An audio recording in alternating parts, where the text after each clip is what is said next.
윤석열 대통령이 후보 낙마로 공석이 된 교육부 장관 후보자의 박순애 서울대 교수를 보건복지부 장관 후보자의 김승희 전 의원을 발탁했습니다. 내각에 여성이 부족하다, 젠더 갈등이 유감스럽다 하는 지적이 잇따랐는데 여성을 우선 발탁하겠다고 인식을 바꾼 걸로 보입니다. 취재기자 연결합니다. 박서경 기자.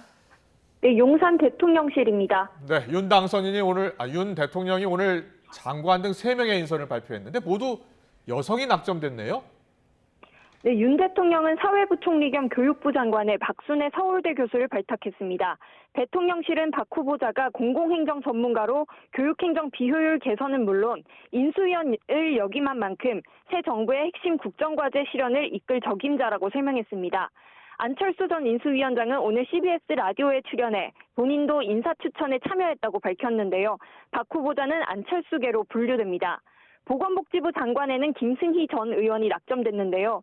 김 후보자가 보건의료계 권위자로 전문성을 인정받아 지난 20대 총선에서 비례대표 국회의원으로 당선됐고 국가보건복지정책수립과 코로나19 위기에 대한 정책 대안을 제시해온 인물이라고 부연했습니다.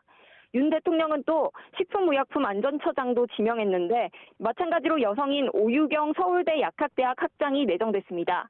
그동안 윤 대통령은 능력 중심 인사를 강조했고 앞서 임명된 부처 장관 16명 가운데 여성은 여가부 김현숙, 중기부 이영, 환경부 한화진 등 3명에 그쳤습니다. 그러나 최근 내각에 여성이 부족하다, 젠더 갈등이 유감스럽다는 지적이 겹쳤는데요. 이에 여성에게 과감한 기회를 주겠다고 발언하는 등 윤 대통령의 인식이 변화한 것으로 보입니다. 대통령실은 그동안 민주당 협조로 윤석열 정부 내각이 완성되면 정부 세종청사에서 국무회의를 열겠다고 했었는데 모두 완성이 되지는 않았습니다만 드디어 정부 세종청사에서 정례회의가 열렸네요. 네, 윤석열 대통령은 오늘 오전 10시 정부 세종청사에서 첫 정식 국무회의를 주재했습니다. 윤 대통령은 감회가 새롭다면서 한덕수 총리를 중심으로 원팀이 돼서 일해주길 바란다고 당부했습니다. 회의에서는 살기 좋은 지방시대에 대한 논의가 심도 있게 다뤄졌는데 윤 대통령은 새 정부가 지향하는 공정의 가치고 인구절벽 해법이기도 한 만큼 중장기 전략이 중요하다고 강조했습니다. 들어보겠습니다. 새 정부는 지방시대를 중요한 모토로 삼아 국정을 운영할 것이라고 밝힌 바 있습니다.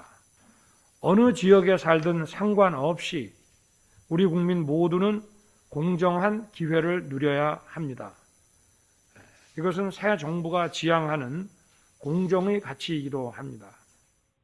또 일시적으로 다주택자 양도세 부담을 낮춰주는 소득세법 시행령과 첫 대통령 직속위원회인 국민통합위원회 설치 운영 규정안이 처리됐습니다.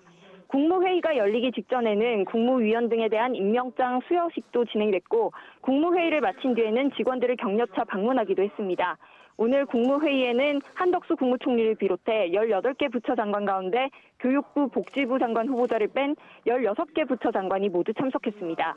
지금까지 용산 대통령실에서 YTN 박서경입니다.